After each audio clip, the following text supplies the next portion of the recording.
Hello. Um, I'm Katie Barrett. I'm really excited to be here. We are the last fireside chat between you and lunch. We're going to make this hopefully very interesting and very lively, and then you're going to get something to eat. I have the honor of being up here on a stage and, you know, in the studio with two LA-based CMOs who have been, our topic is marketing leadership, who have been very transformative within their own orgs using data and technology. And we're going to dig into that a lot. You already met Andy, but everybody say hi again to Andy. Andy Rebhun from El Hi, Pollo Andy. Loco. Hey guys, nice to be with you again. And we have this gentleman over here to our right, John Buchanan, the CMO of LegalZoom. If you guys want to just give a quick intro on yourselves and your organizations, what you do. And Andy, I know we know a lot about El Pollo Loco, but we'd love to hear it again too. So, in a nutshell, from LA, took me about 11 years to get back to LA. Did a brief stop in Detroit, Kansas City, Detroit, Boston, Chicago, Atlanta. And yeah, I'm really excited to be with you again for another 30 minutes. And CMO of El Pollo Loco, and previously with Ford, McDonald's, and now at EPL. So I'm John Buchanan, the CMO. I run sales and marketing for LegalZoom. I'm going to give a fun plug to my friend here who says he grew up a Bruin. I'm a beloved Trojan. Our Trojans have now entered into the Big Ten. So as a fan of the Wisconsin Badgers, we're going to have a lot of fun up there in Madison, Wisconsin. I grew up as a military brat, having lived all over the world. And I've taken my journey from a marketing perspective to 20 plus years doing marketing. Started in the physical space with Mattel, where I really got to understand the power of understanding businesses from end to end and really understanding beyond marketing. How do you think about supply chain, logistics, engineering, and P&Ls? My career moved from physical over to physical digital in the EA space. And then I went full digital with Adobe and Yahoo before a brief stop where I was the senior vice president at the NFL, really helping to transform the league into a much more of a data-driven environment. And the opportunity to come over to LegalZoom and run both sales and marketing, so be a full suite CMO there and also being all responsible for our revenue was a really important move for me, both professionally, but I have a lot of personal interest in the mission of the brand and also had an opportunity as a part of that journey to take the company public last year. So lots of different industries and different business models, but primarily a marketer for 20 plus years. So I'll have to teach you how to do the jump around. We're gonna have a contest after this. Okay, deal. We see a rivalry brewing right here. And really quickly on myself, I'm Katie Barrett. I lead programmatic ad sales at LG Ad Solutions. We have 130 global, 130 US smart TVs where we have exclusive TV data and inventory. We help brands to find new audiences, conquest their competitors, as well as align with contextual and temple events. Really excited to be up here talking with you guys. I feel like we kind of went into a little bit of your journey, but let's go a little deeper. Let's talk about how did you get to where you are today. Marketing leadership, obviously, is a very broad topic, but let's talk about your journey to the C level. Andy, do you want to take that away? Yeah, so in a nutshell, I think a lot of it is about taking the difficult assignments very early on in your career. For me, I was at University of Wisconsin-Madison, and I was walking around a career fair, and someone came up to me and said, "Would you ever consider working for Ford Motor Company?" You know, guy from Los Angeles, California, moved to Detroit. I was like, ugh, not my first choice. But nonetheless, I decided to take the opportunity and run with it. And for those of you who know about Ford and their journey, 2008, 2009 was an atrocious year for the auto industry. Everybody kind of mortgaged their logo, got the bailout, and really had an opportunity to grow up very fast in a very, very, very impressive environment. With Ford, there's a lot of tenured folks at the organization. And so I was working with people 20, 25, 30 years with the brand and who had just the ability to allow me to grow very quickly. But, day 4 at an organization when you go through a reorg like that and you get a $10 million budget on day 4, 21 years old, it's like, oh my God, I don't know what I'm doing.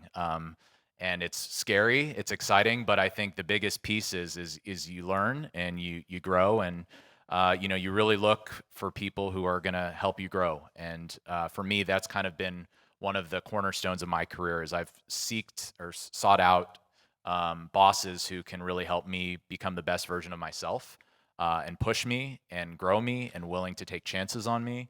And for me, it was really about just saying yes to a lot of the opportunities. So again, I think I shared in my intro, but I moved a lot of times very quickly, 6 times in 11 years. I went from Mustangs to McNuggets.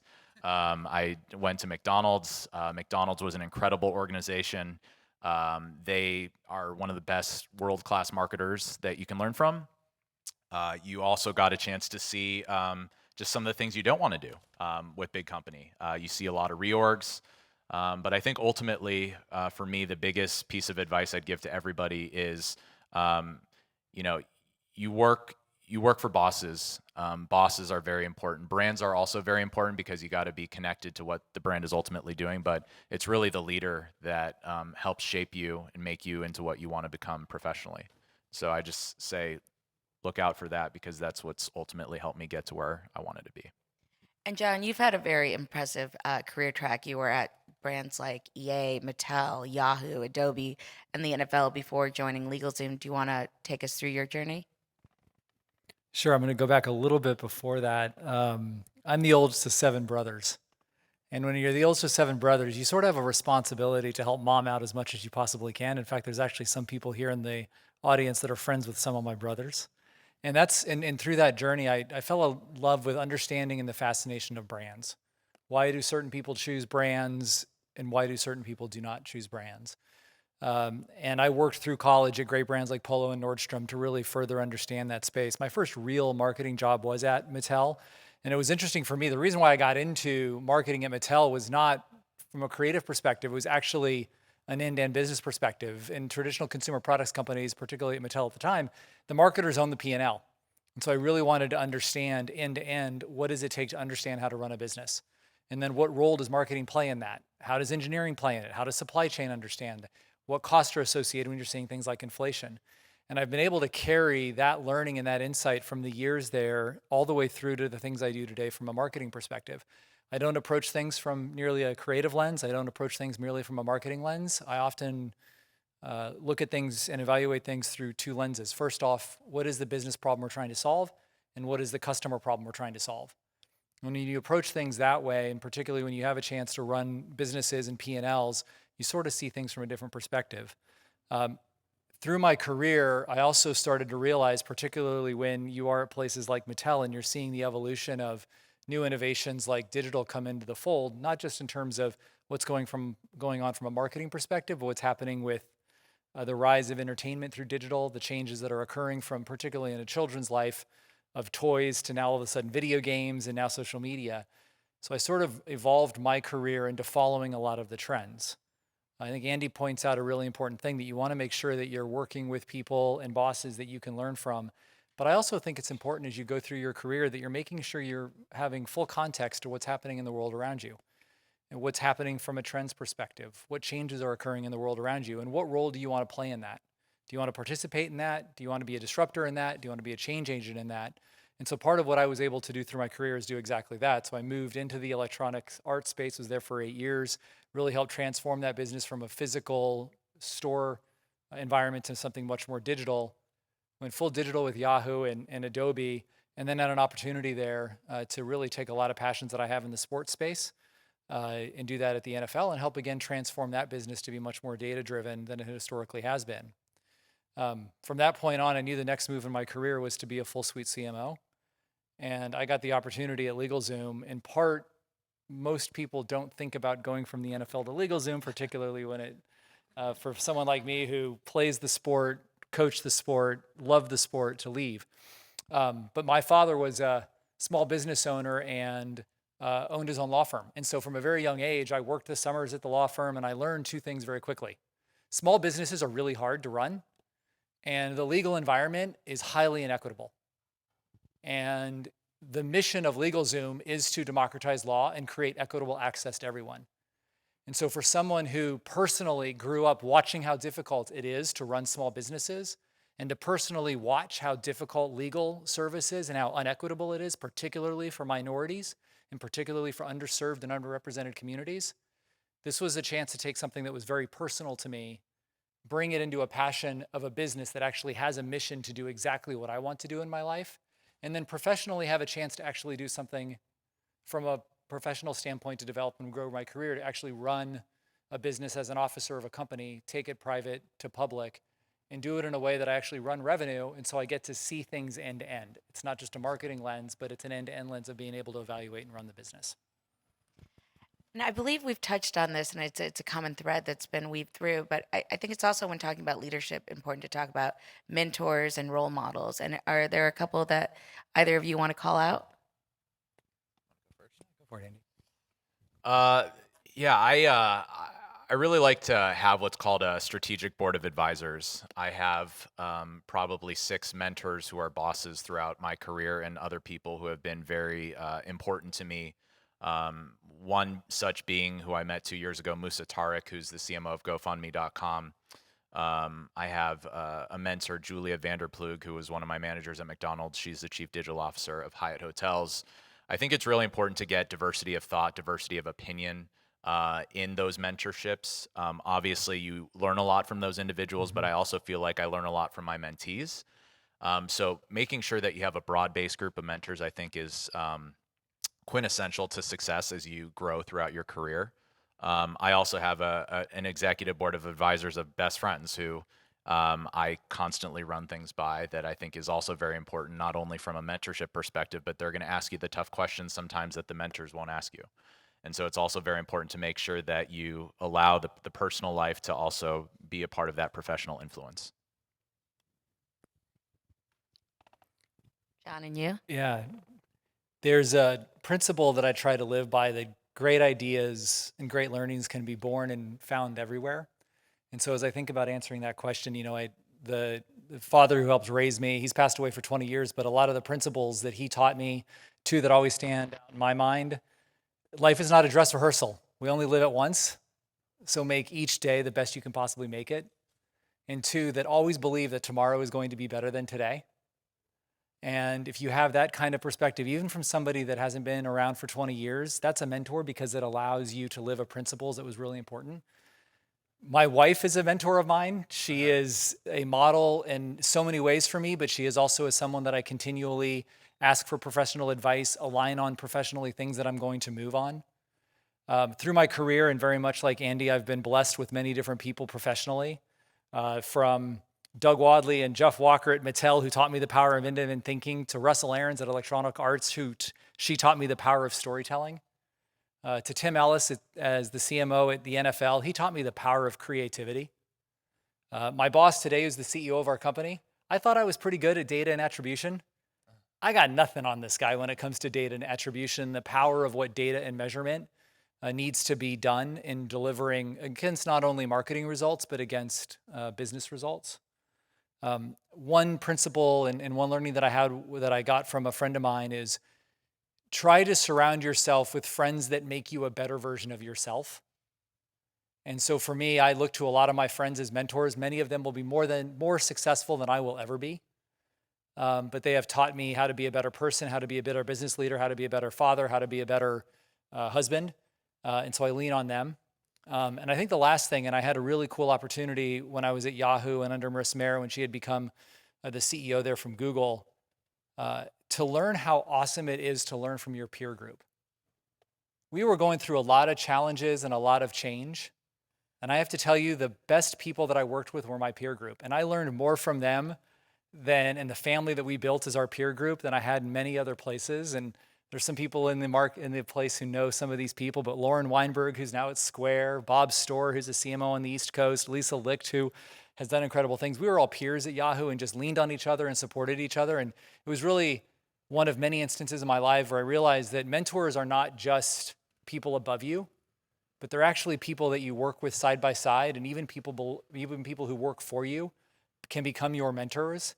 And I think I go back to the original thing I said in the very beginning. Just remember that you can learn from people and you can learn from opportunities and experiences each and every day. Take advantage of those moments, and please don't ever lose sight of how powerful those moments can be to learn something. That's great. And shifting gears a little bit, when we were doing our prep sessions, I would say both of your organizations are very different. They're different customers. There's maybe similar, different ways of going to market. But one thing became very clear to me, which is that you both inherited very traditional organizations, and under your leadership, they've been transformed highly by data and technology. And so I'd love to just kind of walk through that and what you were able to do. John, you mentioned your CEO forces you to always be on your feet and know all the data in and out. And so, how did you use that to, through the pandemic and the Great Recession and the pandemic volume two and wherever we are today, how have you used that to really transform LegalZoom from a media standpoint, but also internally? Yeah. What's fascinating in listening to Andy is despite the fact that we might have different favorite universities here and the Bruins and the Trojans, the journey that El Pollo Loco has gone through, such as from the massive transformation to be much more digitally driven, it was very similar to our case. When I arrived, historically, the organization and the marketing organization was driven through a budget and not through performance. And the budgets and the channel association with those budgets were really 2 to 3 channels. It was paid search, terrestrial radio, and linear television. There was no media mix modeling. There was no digital strategy, digital channel execution. And so a lot of what we had to do there was really start with building the infrastructure on what it would take to be able to transform into a digitally driven environment. And that meant learn how to build attribution models, learn and bring in partners from the agency side, but also from a media mix modeling standpoint. Andy touched on it, the power and the importance of testing and experimentation and really prove and develop that out. We are now in 6+ channels. Our spends are predominantly now still driven through paid search, but digital video is an incredibly important part of our mix now. Paid social is an important part of our mix. Digital audio has become a big part of our mix.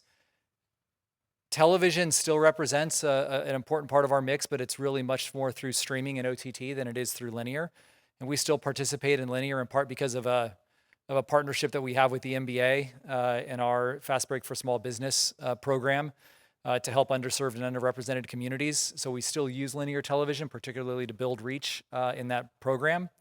But we have now become a digital-first, digital-driven organization, which allows us to really be much more active in the market in terms of measuring and understanding from a return on investment standpoint exactly where to put our ads to make sure that we're getting the best form of engagement and therefore the best return rates and where we're putting our spends.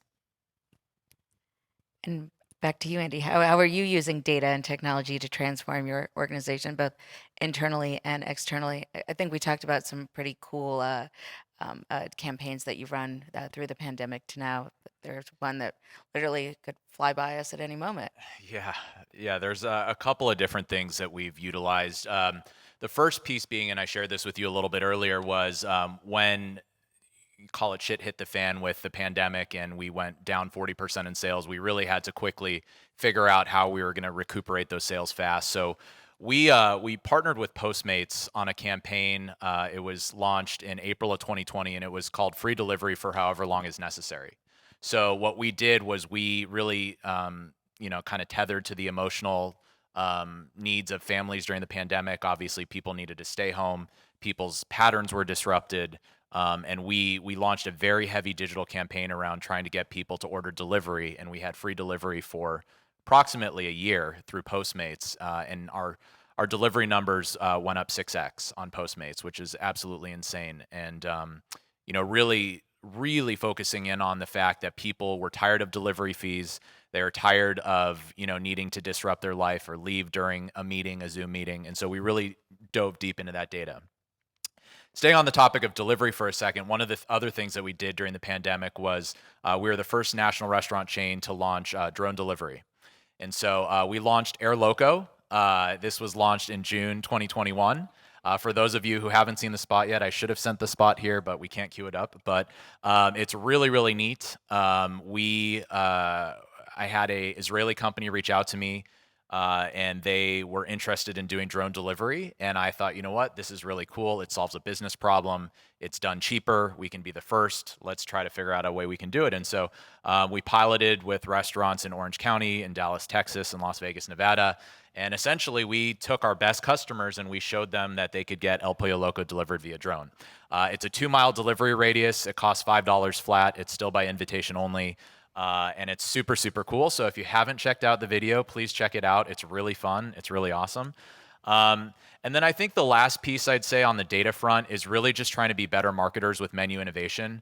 One of the things that I've changed with just the way my team thinks is every single time we were coming out with a new product, the barometer of success was always, does it hit 6%? And I said, 6%. So what's magic about 6%?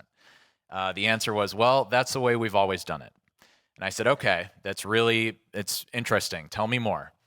And so as we've grown as a department, I brought in some new people, obviously helped the people who are more tenured in the organization kind of look at the situation through a different lens. We've really tried to do a better job of trying to assess how are we going to grow our bottom line, not just through a 6% number, but by driving incremental traffic through what I call customer insights. Who are we stealing share from?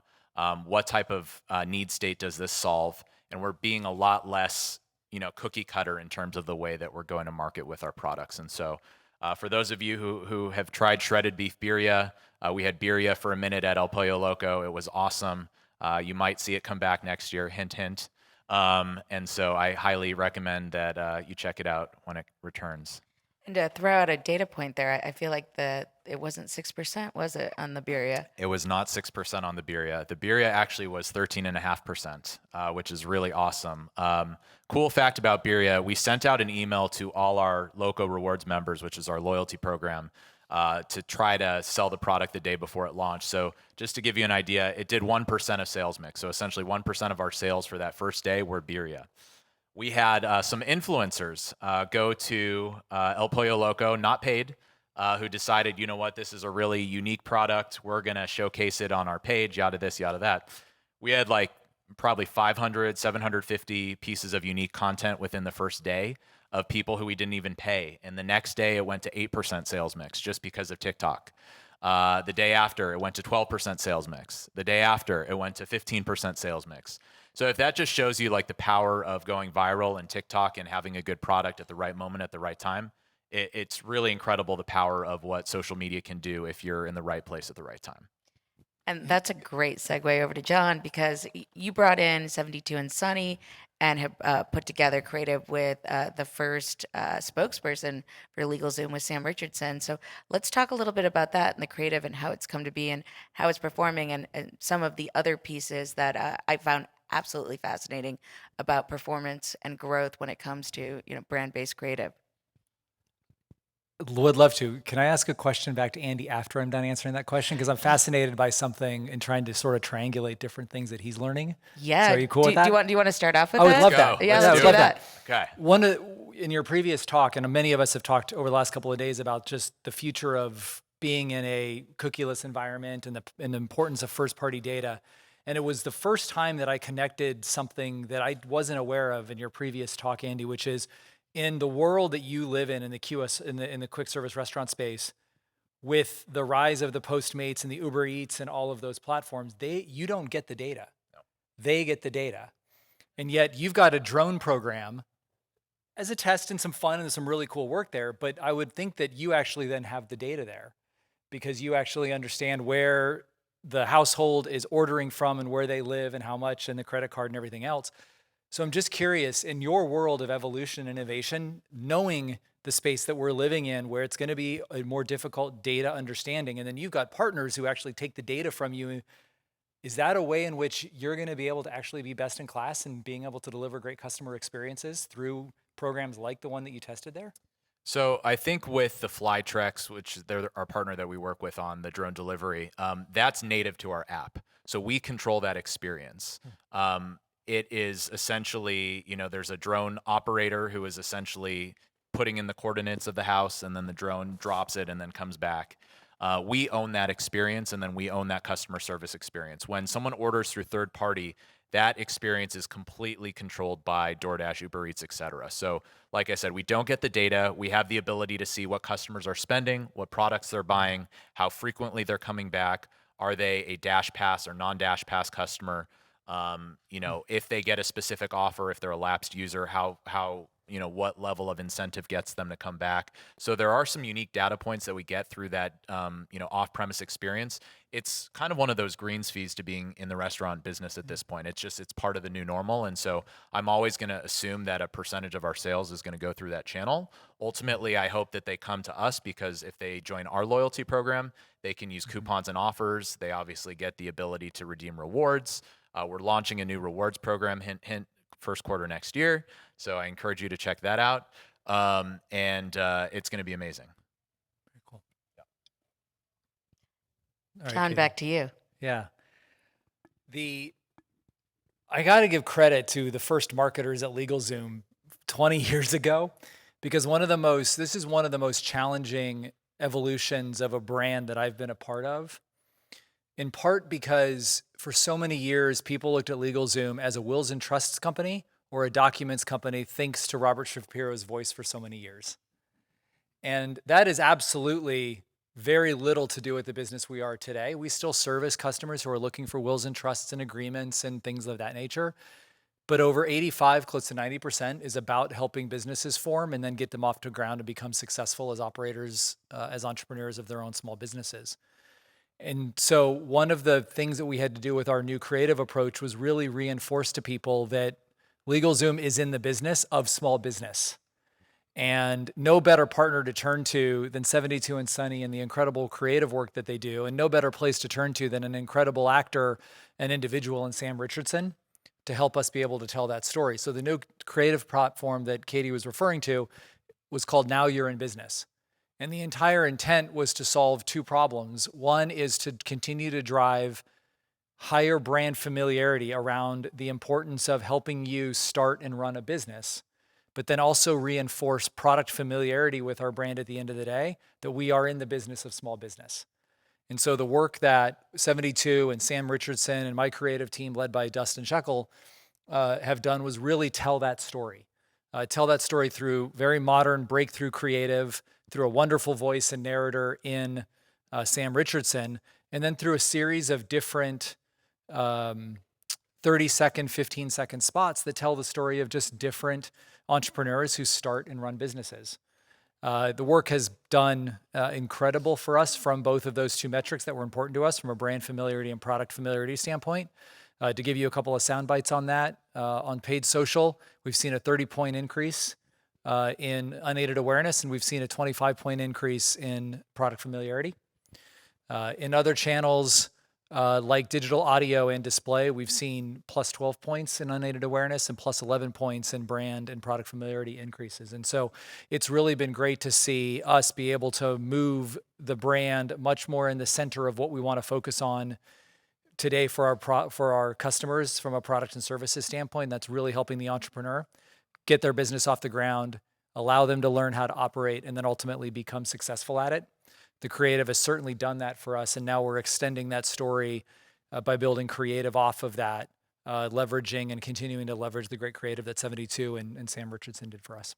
And I'm going to throw it back to you one more time, because as someone who sits in the CTV space, the intersection between not programmatic, but performance and awareness is something that we all talk a lot about. Television has been a reach vehicle. Digital has heavily been a performance vehicle. When you meet together, you can do a little bit of both.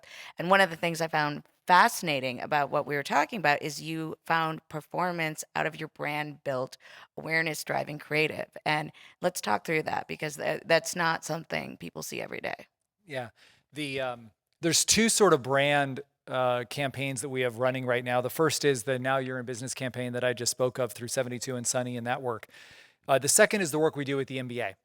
The NBA is a program that we started with them almost a year ago. The program itself is called Fast Break for Small Business. And it was really a first of its kind, where the NBA and us came together and created a grants program where we were giving $6 million in grants and pre-services to help small businesses get off the ground, particularly for those in underserved and underrepresented communities. A lot of that content has been created through the lens of NBA players who wanted to participate in that program. Chris Middleton, Jaylen Brown, Nneka from the LA Sparks, to name a few. The intention was to leverage that program to build positive affinity, positive brand awareness, positive understanding. Again, back to LegalZoom being in the business of small business through the program of Fast Break for Small Business. You can see how the importance of business here and is all the work that we're trying to do. What we have found actually, and it is through not just in the paid social space, but in other digital channels, the fact that some of our best converting assets were brand oriented assets, where we're actually taking that content, telling that story of Fast Break for Small Business, telling that story about customer successes through the grants that we've offered. And not only is it telling a great story about our brand, but that content is actually converting at a better clip than some of our more generic or straight performance-based assets. And the only insight I can tell you is that certainly having a great partner like the NBA or Jaylen Brown or Chris Middleton helps. But I think there's actually a larger consumer behavior shift that all of us are witnessing, and that is particularly with younger generations. They want to associate themselves with brands that have similar values in what they're looking for in their own lives. And so if they can see a brand like ours trying to do good through the work that we're doing, helping entrepreneurs become successful, particularly in communities that have been underserved for so long, they associate themselves from a values perspective in a way that I do believe actually creates better conversion, because they'd rather work with a brand that has similar values to them, a similar mission to the things that they find important, and therefore will actually engage with that content and engage in that defined brand content much more in a performant way, because they'd actually rather associate their work with that particular brand because they're aligned to them from a value standpoint. Goes back to that old saying, doing good actually does good. That's right. So one more question for everyone to wrap it up, because we've talked a lot about data, technology, innovations, how you've transformed your organizations using a lot of the levers that we just talked about. Let's dial it to media one more time. So what are your future predictions for the next stages of media, and what does that look like within your organizations? Is there anything new that we can announce today or talk about?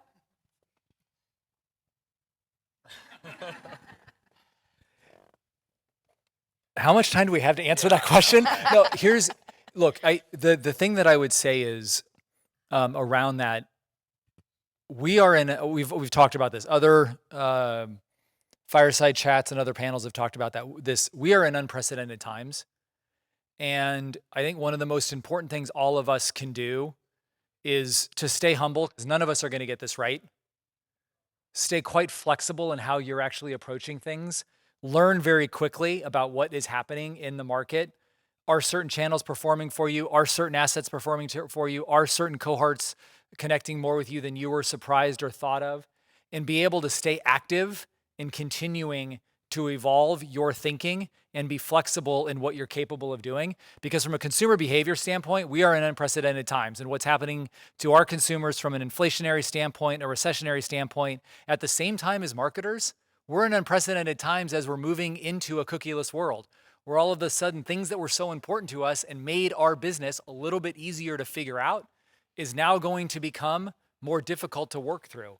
And so to be able to figure out how to adjust and adapt in environments that aren't going to stop changing, the best advice I can give anyone out there is you have to stay humble, you have to stay flexible, and you have to stay active.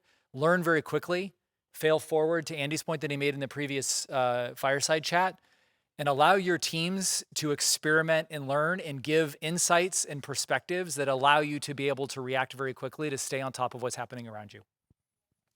Yeah, I mean, I don't really have much to add. I would just say that also it's extremely helpful to connect with your peers. I have a peer group who I just think the world of, Tressie Lieberman at Chipotle and Zip Allen, who just left Taco Bell, who's now at Strava. They really challenge me to be better, and they also see things through a different perspective. And although they're competitors at heart, I think we ultimately want the best for each other and each other's organizations. And so I would just encourage that, lean into organizations that are very forward thinking. I think Chipotle and Taco Bell for us is very forward thinking. And that's the best way to do it. And again, like he said, I like to fail quickly and learn and then iterate and figure out what's next, keeping a close pulse on the landscape. Thank you so much, Andy and John. Do we have time for questions from the crowd? Does anyone have any questions? Or is everybody ready for lunch? They're ready for lunch. Stomach is growling. And I would say let's have lunch. Thank you all so much. Thank you.